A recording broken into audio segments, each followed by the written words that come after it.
नए दम की शुरुआत करते हैं एक ऐसी खबर से जो कि यू टर्न है, जिसकी उम्मीद बहुत कम मानी जा रही थी। 24 जून की मुलाकात जो हुई गुपकार गठबंधन, कश्मीरी नेताओं और प्रधानमंत्री मोदी की, तो ऐसा लगा दिल्ली और कश्मीर के दिल मिल रहे हैं। जो नेता प्रधानमंत्री के एक बुलावे पर दिल्ली दौड़े चढ़े आए कश्मीर से, वो नेता अब कह रहे हैं कि इस मुलाकात से निराशा हो रही है और एक बयान जारी कर बोला गया है कि पूर्ण राज्य का दर्जा दे, नहीं तो चुनावों में हिस्सा नहीं लेंगे। रिपोर्ट देखिए। 24 जून 2021 गुपकार ने पीएम की पहल को सराहा। देखिए, बहुत ही अच्छे माहौल में बात हुई। कम से कम इस मीटिंग से एक नई शुरुआत तो हुई है। 5 जुलाई 2021 गुपकार का अपनी बात से यू टर्न। दिल्ली में कश्मीरी नेताओं की प्रधानमंत्री मोदी के साथ हुई गर्मजोशी वाली बैठक के ठीक 11वें दिन गुपकार गठबंधन का रुख 360 डिग्री बदल गया। जिस गुपकार गठबंधन के नेताओं ने पीएम मोदी के साथ मुलाकात को अच्छे माहौल में बताया था, अच्छी रही, बहुत अच्छी रही। सारे जितने भी इश्यूज हैं जेएंड के, वो सब उठे और एक बड़े खुशगवार माहौल में हुआ। वज़ीर आज़म की मुलाकात जो थी वो बहुत अच्छी रही। उसमें सब पार्टीज ने अपने अपने ख्यालात उनके सामने रखे। वज़ीर आज़म साहब के सामने और गृह मंत्री साहब के सामने अपने बात रखने की, और क्योंकि इस मीटिंग में कोई एजेंडा नहीं था तो खुल के हमने अपनी बातें सामने रखी। प्रधानमंत्री ने खुले दिल से सुनी और हमें लगता है कि जो आश्वासन मिला है, ये आज जम्मू कश्मीर के लोगों के लिए खुशी का दिन था। देखिए, बहुत ही अच्छे माहौल में बात हुई। मैंने जम्मू कश्मीर के हवाले से बात की। उन्होंने ये भी कहा कि पोस्ट कोविड ये सबसे बड़ी मीटिंग मेरे इस हॉल में हुई है, ये सबसे बड़ी है कोविड में। इन्हीं गुपकार के नेताओं ने अब पीएम मोदी के साथ मुलाकात को निराशाजनक बता दिया है और बाकायदा सोमवार को peoples alliance for Gupkar declaration यानी PAGD की तरफ से एक बयान जारी कर कहा गया है कि पीएम मोदी की तरफ से विश्वास बहाली के कदमों में निराशा दिखाई देती है और पूर्ण राज्य के दर्जे के बाद ही जम्मू कश्मीर में चुनाव होने चाहिए। गुपकार गठबंधन ने अपने बयान में कहा है कि जहां तक राज्य का दर्जा बहाल करने का सवाल है, ये संसद के पटल पर बीजेपी का कमिटमेंट है और उन्हें अपने वचन का सम्मान करना चाहिए। इसीलिए कोई भी विधानसभा चुनाव जम्मू कश्मीर के लिए पूर्ण राज्य की बहाली के बाद ही होना चाहिए। 24 जून को पीएम मोदी की अध्यक्षता में 14 जम्मू कश्मीर के नेताओं ने सर्वदलीय बैठक की। पीएम मोदी के एक बुलावे पर पूरा राजनीतिक कश्मीर दिल्ली पहुंच गया था। चर्चा परिसीमन प्रक्रिया से लेकर राज्य में विधानसभा चुनाव कराने तक पर भरपूर हुई, लेकिन बैठक के बाद पीएम मोदी की पहल की तारीफ करने वाले ये राजनेता इतनी जल्दी अपनी बात से पलट जाएंगे या यू टर्न ले लेंगे, ये कोई नहीं जानता था। अब घाटी का राजनीतिक माहौल और कितना गर्माता है, ये आने वाले दिनों में पता चल जाएगा। Bureau report, Republic Bharat. जब हिंदू मुस्लिम एकता की बात आती है तो विपक्षी पार्टियों को मिर्ची क्यों लगती है? आखिर ऐसी क्या परेशानी होने लगती है जिसकी वजह से बवाल मचा हुआ है? आरएसएस प्रमुख मोहन भागवत ने ये बयान दिया एक मंच से कि सभी भारतीयों का डीएनए एक है और वो डीएनए एक है, चाहे वो हिंदू हो या मुसलमान हो या फिर किसी भी धर्म के हो, लेकिन डीएनए तो एक है। इस पर सियासत अनेक हो रही है और बवाल मचा हुआ है। रिपोर्ट देखिए।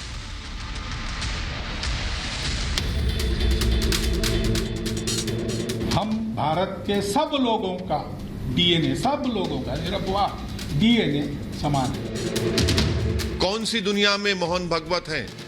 वो क्यों आंखों में धूल झोंक रहे हैं देश की जनता की?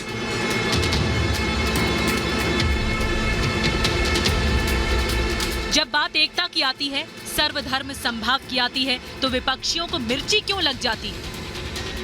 एकता के संदेश पर नफरत वाली राजनीति क्यों शुरू हो जाती है?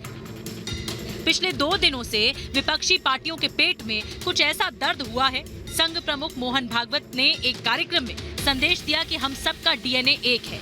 संघ प्रमुख ने साफ कहा कि हिंदुत्व के नाम पर नफरत फैलाने वाले हिंदू नहीं है।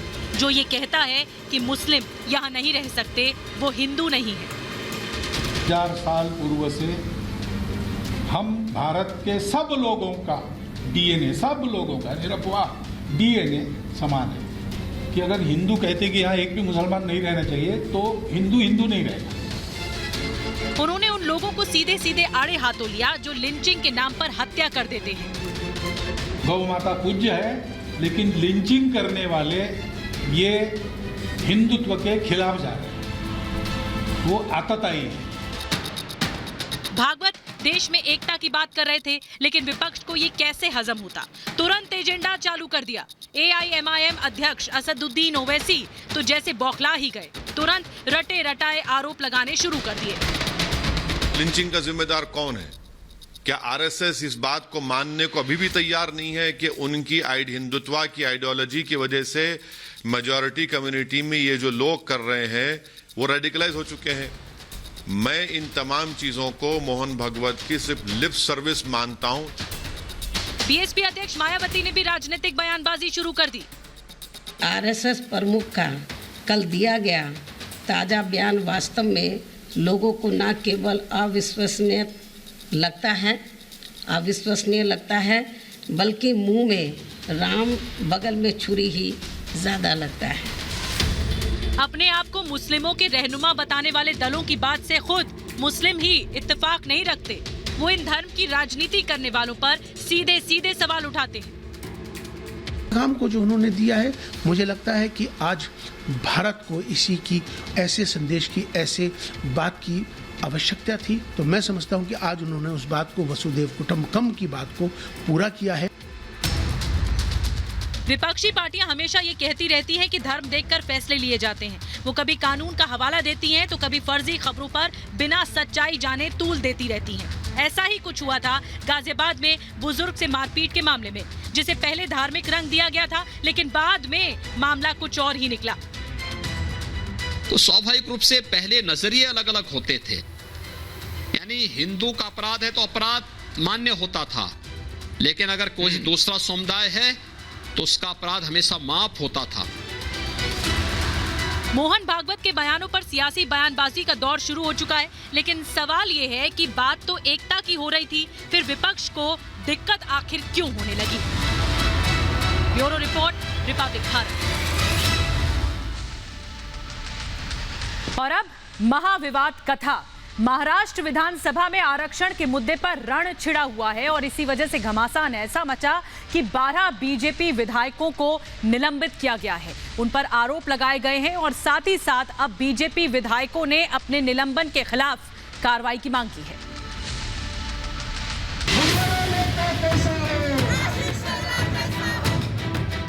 महाराष्ट्र में आरक्षण पर रण। 12 महीने के लिए 12 एमएलए सस्पेंड। महाराष्ट्र विधानसभा में महाभारत शुरू हो गया। आलम यह हो गया कि बीजेपी के 12 विधायकों को 12 महीने के लिए विधानसभा से सस्पेंड कर दिया गया। इन विधायकों पर विधानसभा में उत्पात करने और पीठासीन अधिकारी के साथ बदसलूकी करने के आरोप लगे। संसदीय कार्य मंत्री अनिल परब ने विधायकों को निलंबित करने का प्रस्ताव पेश किया, जिसे ध्वनि मत से पारित कर दिया गया। निलंबित विधायकों में संजय कुटे, आशीष शेलार, अभिमन्यु पवार, गिरीश महाजन, अतुल भटकलकर, पराग अलवानी, हरीश पिंपले, योगेश सागर, जय कुमार रावत, नारायण कुचे, राम सतपुते, बंटी भांगड़िया शामिल है। ये सरकार चर्चा ही नहीं करना चाहती, तो हमारे ओबीसी समाज के और मराठा समाज के विषय पर आक्रामक होते हुए हमारे सदस्यों ने आक्रामक भूमिका वहां ली। विधानसभा में नेता प्रतिपक्ष देवेंद्र फडणवीस ने आरोपों को झूठा बताया और कहा कि ये हमारी संख्या कम करने की कोशिश है। 12 विधायकों का निलंबन सुनियोजित साजिश का हिस्सा है। बीजेपी सदस्यों ने चेयरपर्सन का अपमान नहीं किया। राज्य सरकार को लगता है कि अगर हम विरोधियों की संख्या कम करेंगे तो हमारी आलोचना कम होगी। ये सरकार ओबीसी और मराठा आरक्षण पर पूरी तरह विफल रही है। जरूरत पड़ी तो सभी 106 विधायकों को सस्पेंड करें, लेकिन ओबीसी आरक्षण वापस पाने के लिए हमारा संघर्ष इसी तरह जारी रहेगा। इन 12 विधायकों को निलंबन की अवधि के दौरान मुंबई और नागपुर में विधानमंडल परिसर में प्रवेश करने की अनुमति नहीं दी जाएगी। निलंबन के बाद बीजेपी विधायकों ने आपत्ति जताई और राज्यपाल भगत सिंह कोश्यारी से मुलाकात की और उचित कार्रवाई की मांग की। Bureau report, Republic Bharat. और अब 10 में है दम में बात, लालू लौट आए। जी हां, 3.5 साल बाद लालू प्रसाद यादव ने पार्टी नेताओं को संबोधित किया, लेकिन तबीयत खराब होने की वजह से वो सिर्फ 3 मिनट ही बोल पाए।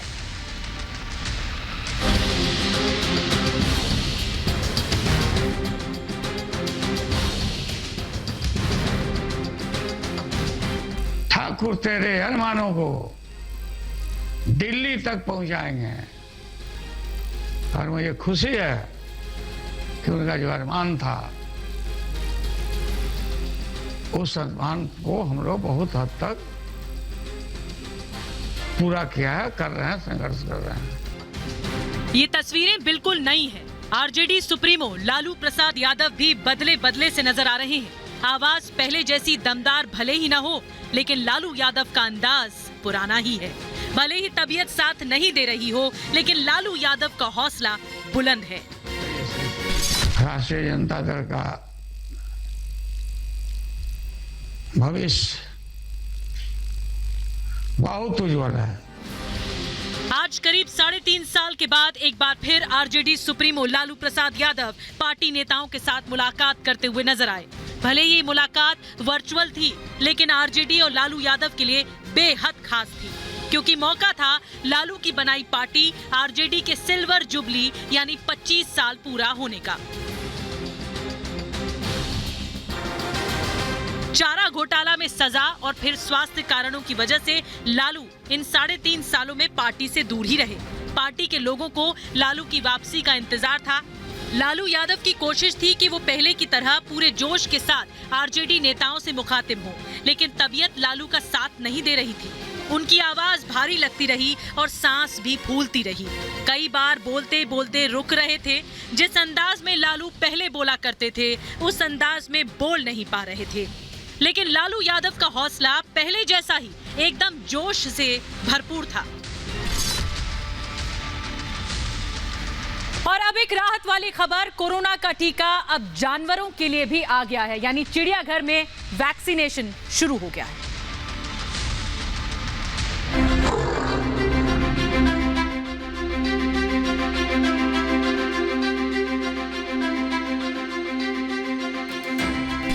अमेरिकी चिड़ियाघर में लगी वैक्सीन। कोरोना संक्रमण से बचने के लिए अब तक इंसानों को वैक्सीन दी जा रही थी, लेकिन अब जानवरों को वैक्सीन लगनी शुरू हो चुकी है। ये तस्वीरें अमेरिका के सैन फ्रांसिस्को के ऑकलैंड चिड़ियाघर की हैं, जहां जानवरों को कोविड वैक्सीन दी जा रही है। टाइगर जिंजर और मोली पहले 2 जानवर हैं जिन्हें वैक्सीन लगाई गई। जानवरों की ये वैक्सीन न्यू जर्सी की हेल्थ कंपनी ज़ोइटस ने तैयार की है। ज़ोइटस कंपनी ने ये वैक्सीन 8 महीनों में तैयार की। ज़ोइटस की तरफ से जानवरों को वैक्सीनेट करने के लिए 11,000 डोज ऑकलैंड जू को डोनेट किए गए हैं। अमेरिका के 27 राज्यों में करीब 70 चिड़ियाघर में ये वैक्सीन भेजी जाएगी। शुरुआत में बाघ, भालू, पहाड़ी शेर और नेवले को वैक्सीन दी जाएगी। जब हांगकांग में पहली बार एक पालतू कुत्ते को कोरोना संक्रमण हुआ, तब से लेकर हेल्थ कंपनी ने काम करना शुरू किया था। फिर WHO ने पालतू जानवरों पर वैक्सीन की जरूरत को नकार दिया, इसीलिए वैक्सीन को अब चिड़ियाघर के जानवरों में लगाया जा रहा है। आपको याद होगा कि भारत में पहली बार इंसानों से कोरोना जानवरों में तब फैला जब हैदराबाद के 8 बब्बर शेर कोविड पॉजिटिव हो गए थे। शेरों के फिर सैंपल लिए गए थे। शेरों को सांस लेने में भी दिक्कतों का सामना करना पड़ा था, और तो और कई शेरों को कोरोना के लक्षण के तहत छींकें भी आई थी। फिर सभी शेर रिकवर हुए। ऐसे में अब दुनिया में पहली बार अमेरिका के जरिए जानवरों में कोरोना का टीका लगने की शुरुआत हुई है, जो किसी राहत की खबर से कम नहीं है। Bureau report, Republic Bharat.